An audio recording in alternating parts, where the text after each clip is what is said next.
दोस्तों, एक समय की बात है, गांव में सुदेव नाम का एक आदमी रहता था। उसे जब भी कोई समस्या होती तो उसका समाधान के लिए महात्मा के पास चला जाता और महात्मा उस समस्या का समाधान बताते और सुदेव खुशी खुशी घर लौट आता। एक बार की बात है, सुदेव के मन में एक प्रश्न आता है कि माता पिता की सेवा करने वाले मनुष्य को कौन सा पुण्य मिलता है और जो लोग अपने माता पिता का अनादर करते हैं, उनके साथ दुर्व्यवहार करते हैं, उन्हें कौन सा दंड मिलता है। मुझे इस प्रश्न का उत्तर जानने के लिए संत महात्मा के पास जाना चाहिए। यही सोचकर सुदेव उस महात्मा से मिलने के लिए आश्रम जाता है। आश्रम में महात्मा पेड़ के नीचे ध्यान कर रहे थे। सुदेव को आता हुआ देखकर महात्मा जी अत्यंत प्रसन्न हो जाते हैं और सुदेव से कहते हैं, पधारिए, आज किस प्रयोजन से हमारे आश्रम में आपका आगमन हुआ है? अवश्य ही कोई महत्वपूर्ण कार्य से आए होंगे आप। तब सुदेव कहते हैं, देवर्षि महाराज, आपको मेरा प्रणाम है। आज मैं कोई कार्य से नहीं आया हूं, किंतु आपके पास मैं एक शंका लेकर आया हूं। कृपया आप मेरी इस शंका का समाधान कीजिए। महात्मा कहते हैं, हे भंते, आपके मन में जो भी शंका हो निसंकोच होकर पूछ लीजिए। मैं अवश्य ही आपकी शंका का समाधान करने का प्रयास करूंगा। सुदेव कहता है, हे महात्मा, आज मैं आपके पास यह जानने के लिए आया हूं कि माता पिता की सेवा करने वाले मनुष्य को कौन सा पुण्य मिलता है और जो लोग अपने माता पिता का अनादर करते हैं, उनके साथ दुर्व्यवहार करते हैं, उन्हें कौन सा दंड मिलता है। महात्मा कहते हैं, भंते, आज आपने अत्यंत महत्वपूर्ण प्रश्न किया है। इसमें समस्त मानव जाति का कल्याण छिपा हुआ है। मैं आपको माता पिता की सेवा का महत्व सुनाता हूं। इसे आप ध्यान से सुनिए। उसके पश्चात मैं आपको एक प्राचीन कथा सुनाऊंगा, जिसे सुनकर आपकी सारी शंकाएं दूर हो जाएंगी। भंते, माता पिता धर्म है, पिता स्वर्ग है और पिता ही सर्वोत्कृष्ट तपस्या है। पिता के प्रसन्न हो जाने पर संपूर्ण देवता प्रसन्न हो जाते हैं। जिस पुत्र की सेवा से माता पिता संतुष्ट रहते हैं, उस पुत्र को प्रतिदिन गंगा स्नान का पुण्य फल मिलता है। भंते, माता सर्व तीर्थों के समान है और पिता संपूर्ण देवताओं का स्वरूप है। इसीलिए मनुष्य को सदैव ही माता पिता का पूजन करना चाहिए। जो पुत्र माता पिता की सेवा करता है, उसके द्वारा पृथ्वी की परिक्रमा पूर्ण हो जाती है। माता पिता को प्रणाम करते जिस समय मनुष्य के हाथ घुटने और मस्तक पृथ्वी को स्पर्श करते हैं, वह अक्षय स्वर्ग को प्राप्त करता है। जब तक माता पिता के चरणों की धूल पुत्र के मस्तक और शरीर में लगती रहती है, तभी तक वह शुद्ध रहता है। उसके समस्त पाप नष्ट हो जाते हैं।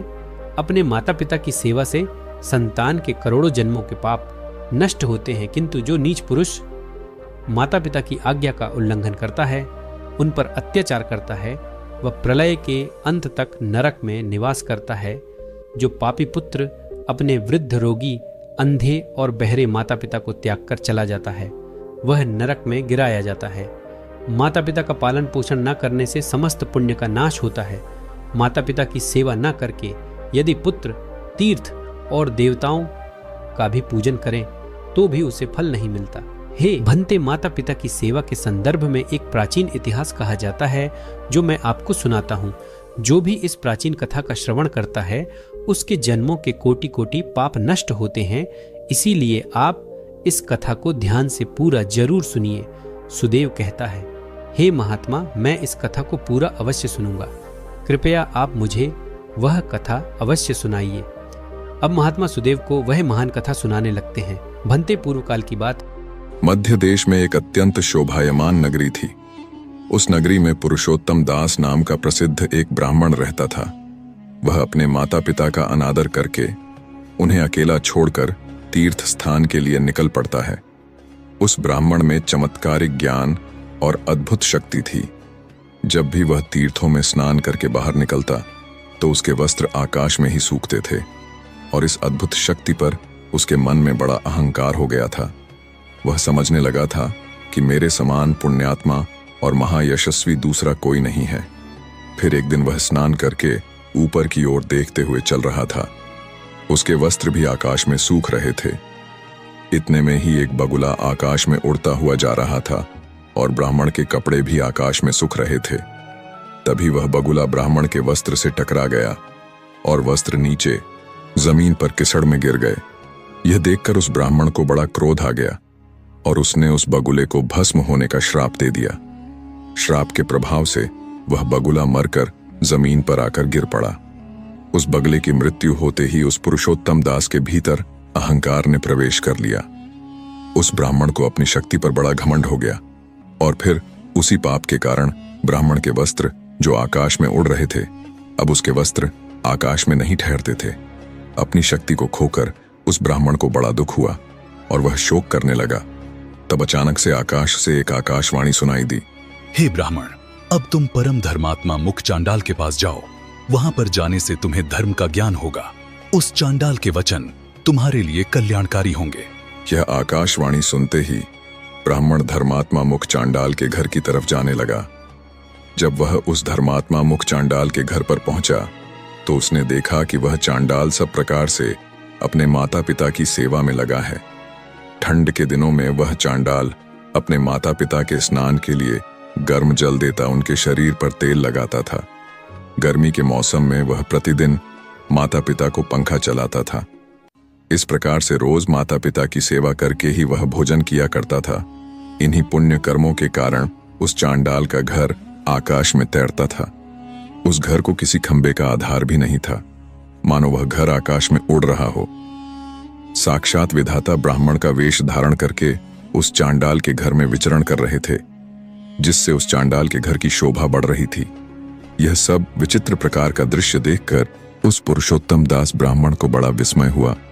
उसने उस चांडाल से कहा, हे धर्मात्मा मुख चांडाल, आप मेरे पास आओ। मैं आपसे कुछ धर्म की बात पूछना चाहता हूं, जिसका आप ठीक ठीक से उत्तर दो। फिर वह चांडाल बोला, हे ब्राह्मण देव, इस समय मैं अपने माता पिता की सेवा कर रहा हूँ। उन्हें छोड़कर मैं आपके पास नहीं आ सकता। मेरे लिए मेरे माता पिता से बढ़कर कोई और नहीं है। माता पिता ही मेरे भगवान हैं। यदि मैं उनकी सेवा करना छोड़कर चला जाऊं तो मुझे महापाप लगेगा।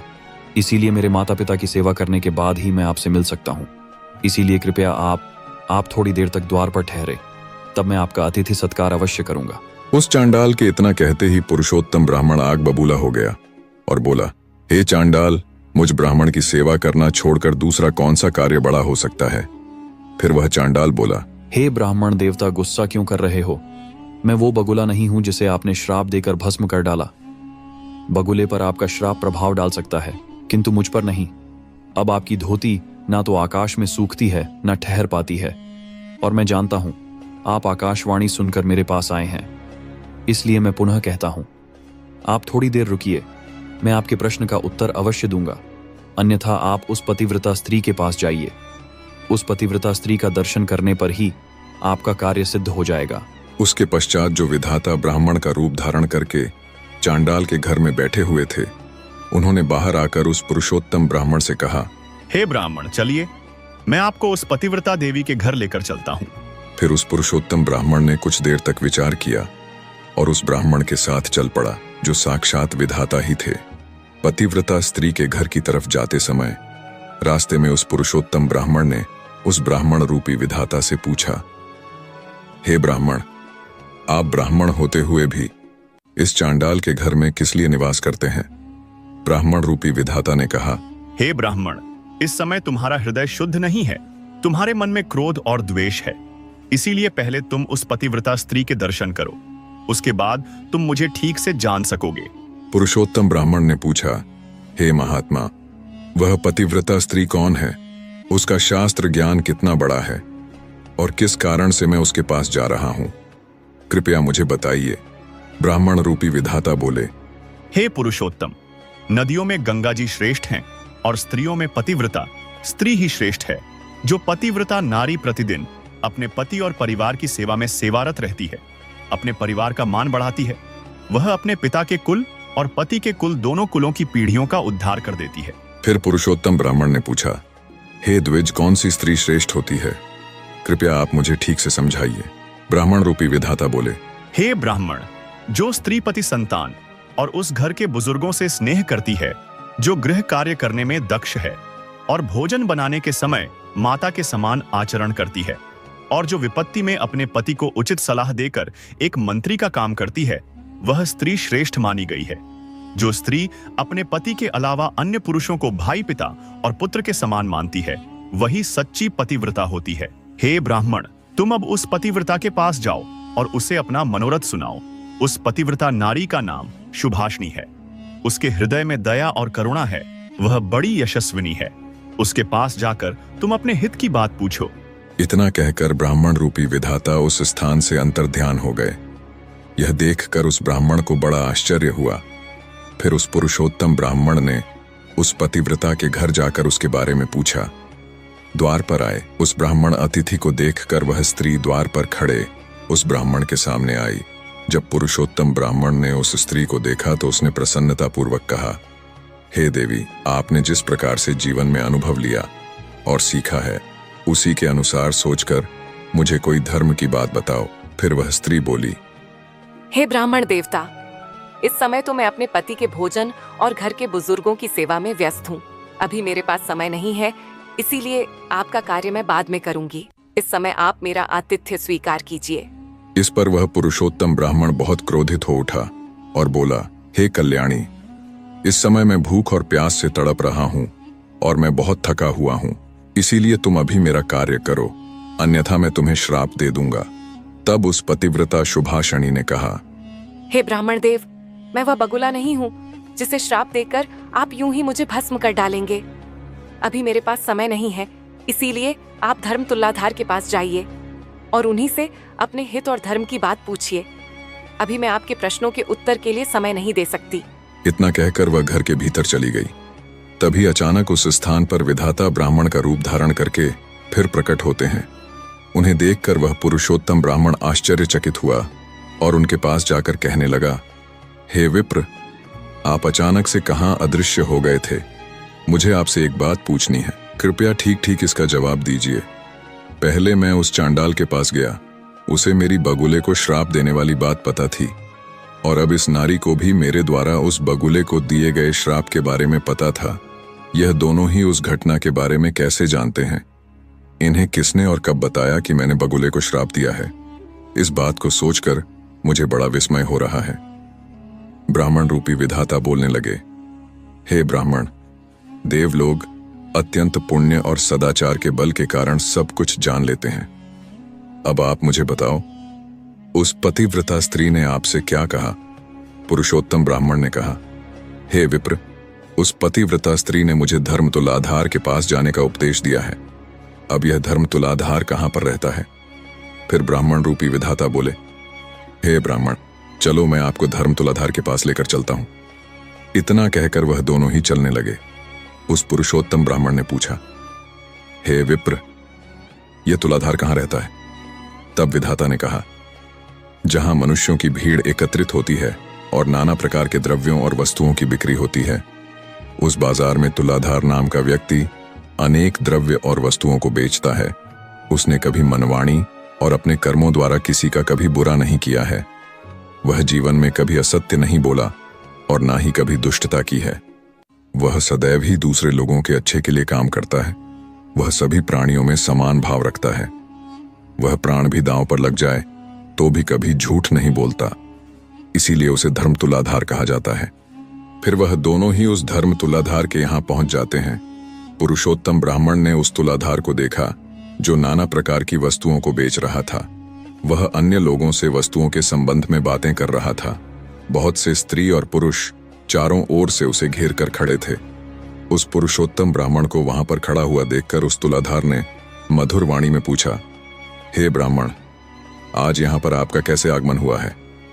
पुरुषोत्तम ब्राह्मण ने कहा, हे तुलाधार, मुझे आपसे धर्म का उपदेश सुनना है, इसीलिए धर्म का उपदेश सुनने के लिए मैं तुम्हारे पास आया हूं। वह तुलाधार बोला, हे देवर्षि, जब तक मेरे पास यह लोग रहेंगे तब तक मैं निश्चिंत नहीं हो सकूंगा, इसीलिए अभी आपसे बात करने के लिए मेरे पास समय नहीं है।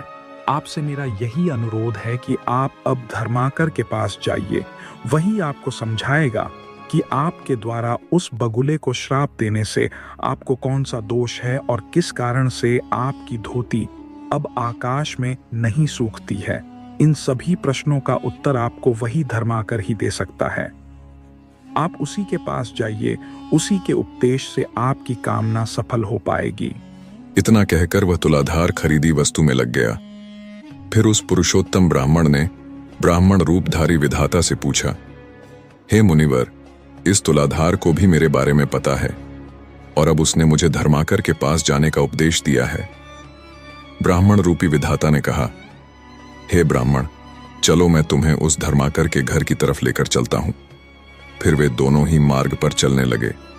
तब उस पुरुषोत्तम ब्राह्मण ने विधाता से पूछा, हे मुनिवर, यह तुलाधार ना तो देवताओं की पूजा करता है और ना अपने पितरों का तर्पण करता है, फिर भी इसे मेरे बारे में कैसे पता है?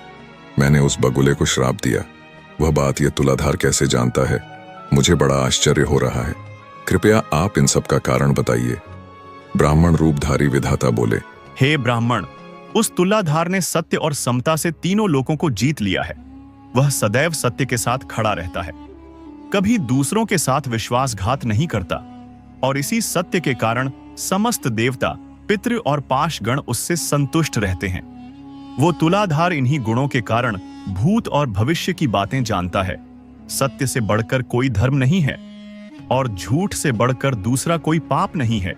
जो पुरुष पाप से रहित है और जिसका चित्त अपने पराये मित्र शत्रु सभी के लिए समान है, वह किसी के साथ भेदभाव नहीं करता है। उसके सब पापों का नाश होता है। जो सभी के साथ समान व्यवहार करता है, उसके अंदर भगवान का वास होता है। जो इस प्रकार से सत्य के मार्ग पर चलकर सभी के साथ समान व्यवहार करता है, जो अपना पराया नहीं करता है, वह अपनी अनेकों पीढ़ियों का उद्धार कर देता है। जिसके अंदर सत्य होता है और जिसका स्वभाव सरल होता है, जो कभी भेदभाव नहीं करता, वह साक्षात धर्म का ही स्वरूप होता है। इसी कारण से वह तुलाधार तुम्हारे बारे में जानता है। फिर उस पुरुषोत्तम ब्राह्मण ने कहा, हे विप्र, आपकी कृपा से मुझे तुलाधार के सर्वज्ञ होने का कारण पता चल गया है। अब आप मुझे उस धर्माकर के बारे में बताइए। तब विधाता बोले, हे ब्राह्मण, अब मैं तुम्हें धर्माकर का इतिहास सुनाता हूं।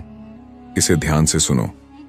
किसी राज्य में एक राजा की पुत्री थी जो बड़ी ही सुंदर थी। एक राजकुमार उस स्त्री से अपने प्राणों से भी अधिक प्रेम करता था। उस राजकुमार ने उस राजा की पुत्री के साथ विवाह किया। उस स्त्री का नाम रूपाली था। एक दिन राजकुमार को किसी महत्वपूर्ण कार्य के लिए अचानक ही बाहर देश जाना पड़ गया। उस राजकुमार ने मन ही मन सोचा, मैं अपने प्राणों से बढ़कर मेरी प्यारी पत्नी को किस स्थान पर सुरक्षित रखूं जिससे कोई इसका अपहरण ना कर सके, जिससे इसके सतीत्व की रक्षा हो सके।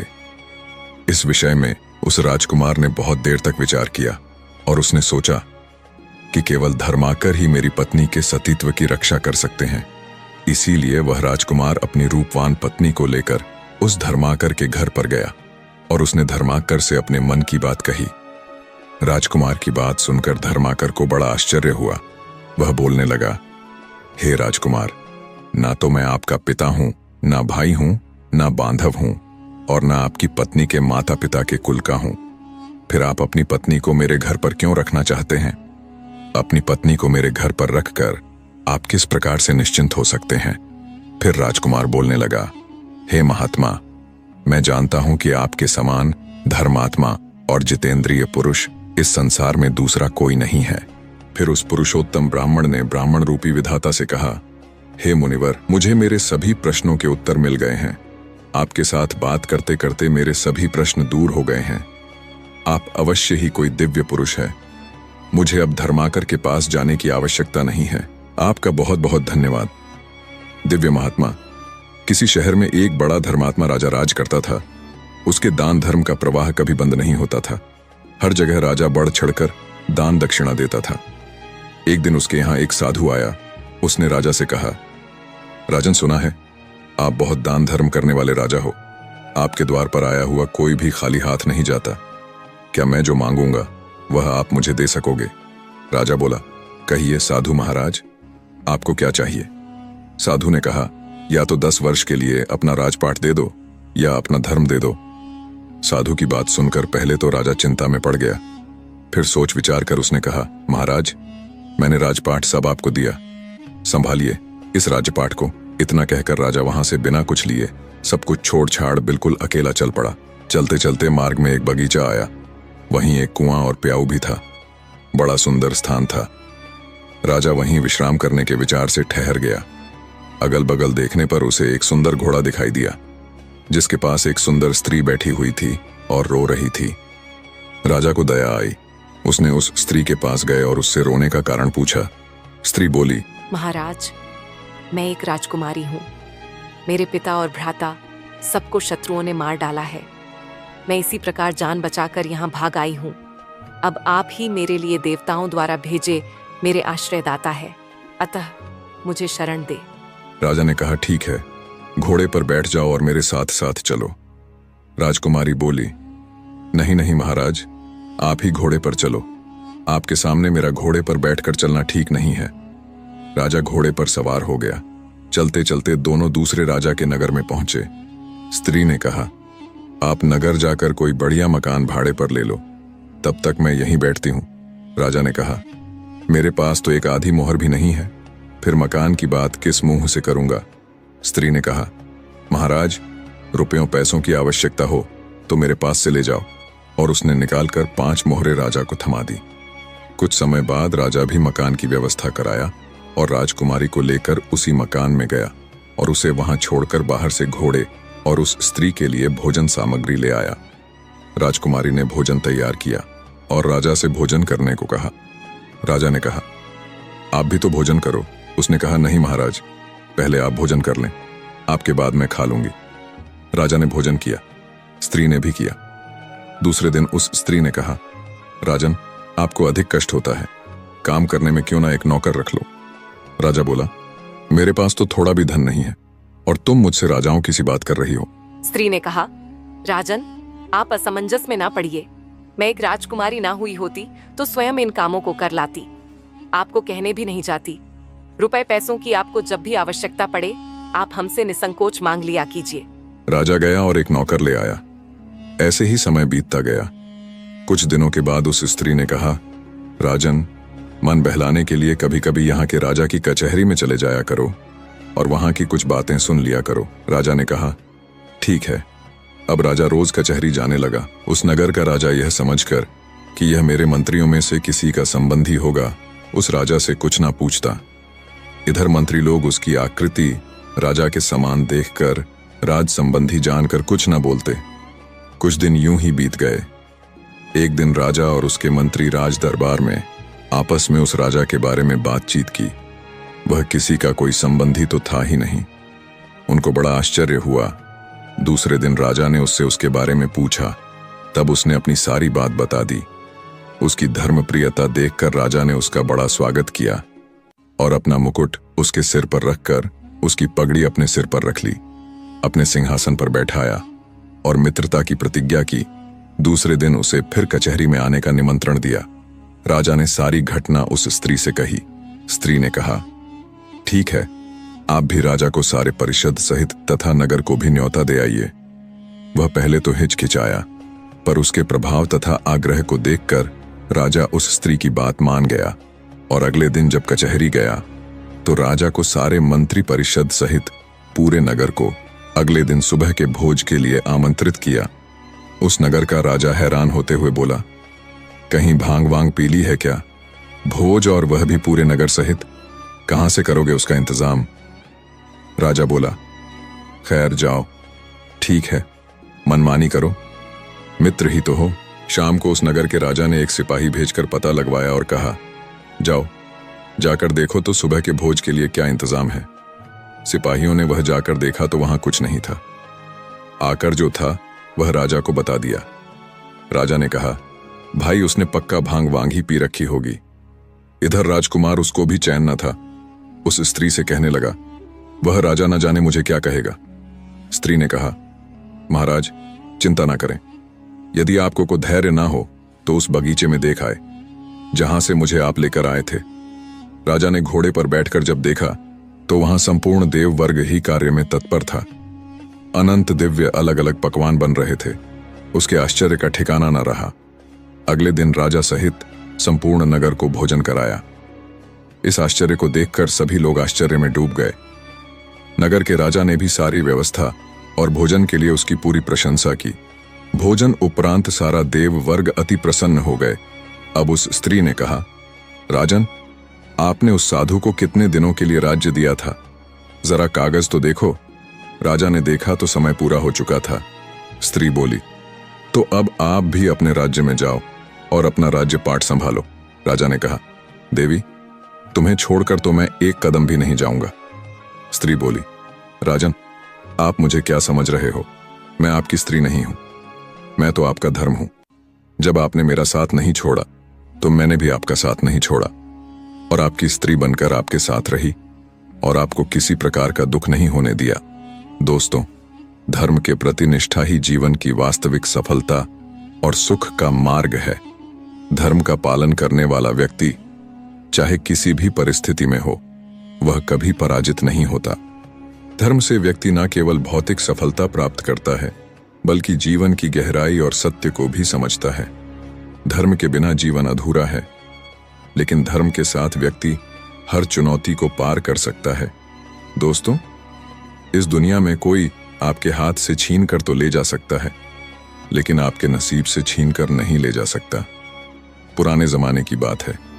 एक राजा साहब के दरबार में एक राजगुरु थे और वह राजगुरु बड़े कम समय के लिए वहां आते थे, क्योंकि उनका एक गुरुकुल था।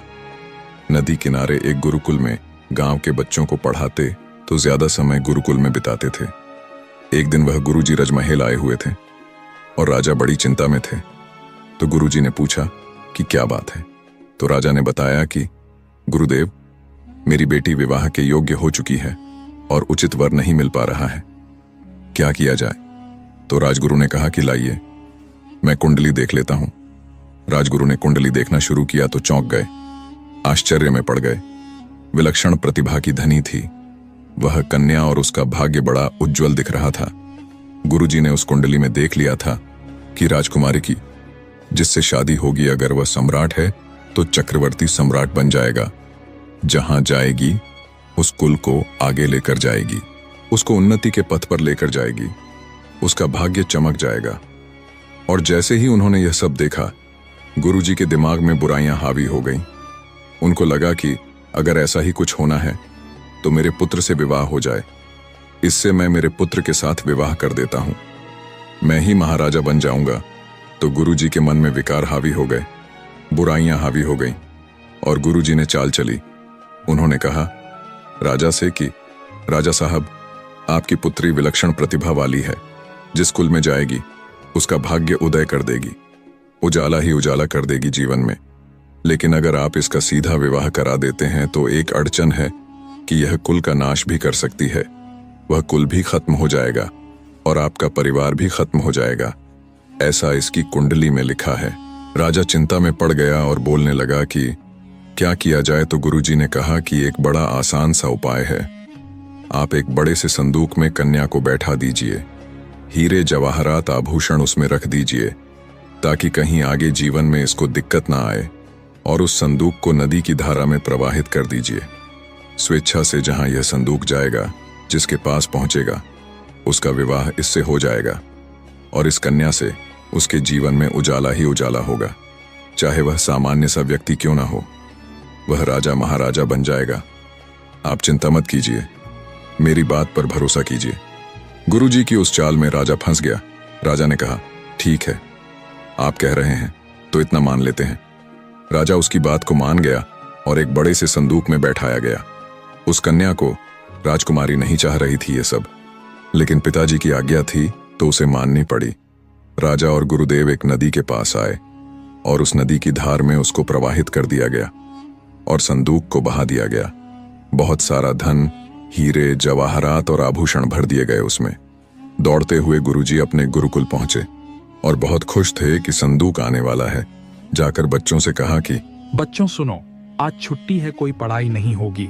आज नदी किनारे पहुंचकर एक काम आपको करना है। मेरा एक संदूक बहता हुआ आ रहा है, उस संदूक को उठाकर लाना है और मेरे कक्ष में ला करके रख देना और बाहर से दरवाजा लगा देना।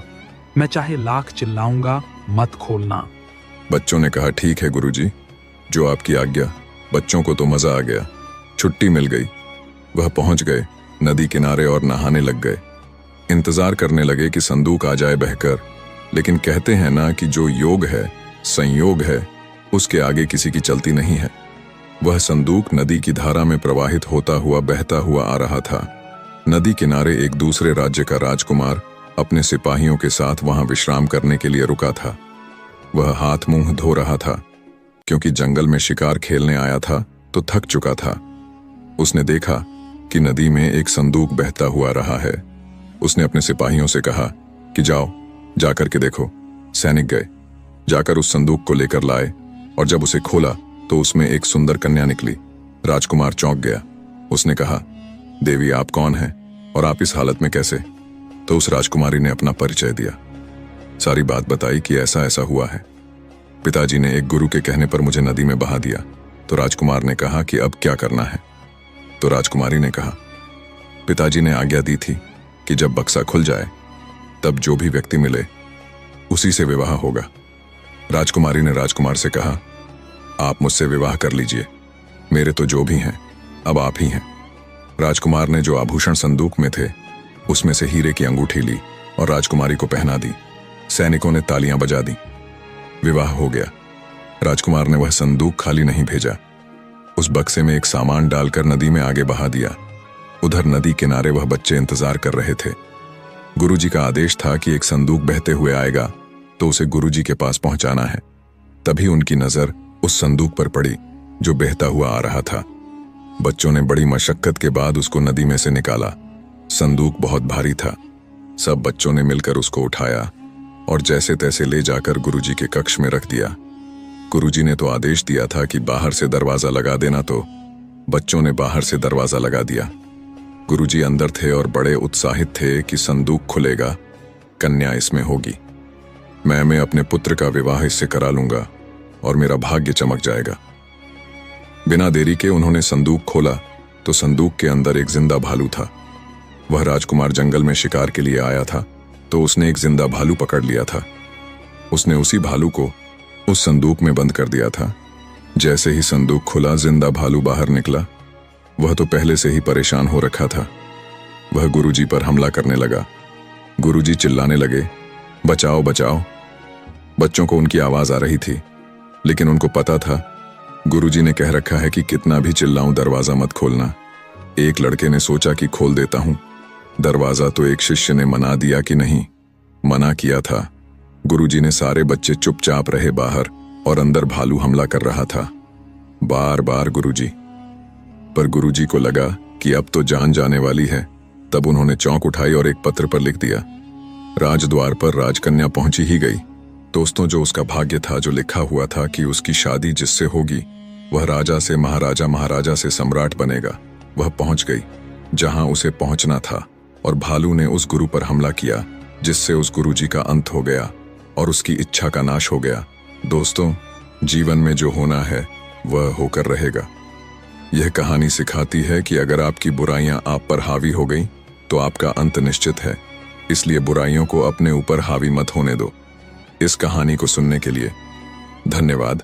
तो दोस्तों, कैसी लगी आपको ये कहानी? आप हमें कमेंट सेक्शन में ज़रूर बताना, और अच्छी लगी हो तो इस चैनल को सब्सक्राइब ज़रूर कर लेना। तो चलिए, मिलते हैं ऐसी ही कोई नई कहानी में। तब तक के लिए अपना ख्याल रखिए। धन्यवाद।